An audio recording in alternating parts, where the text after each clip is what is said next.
તો આપણે આવી ગયા છે રોણાભાઈની ઘરે। વાહ, મજા છે ને વરસાદની। આ છે રોણાભાઈનું તબેલું।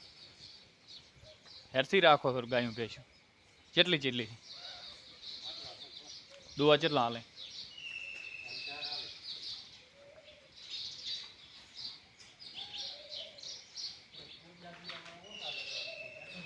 ના નહીં આવે એમાં।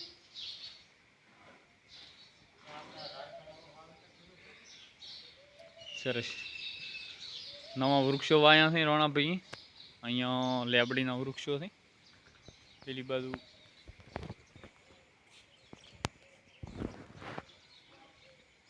આ મકાન ડીકે વડોદરા વાળા। સરસ।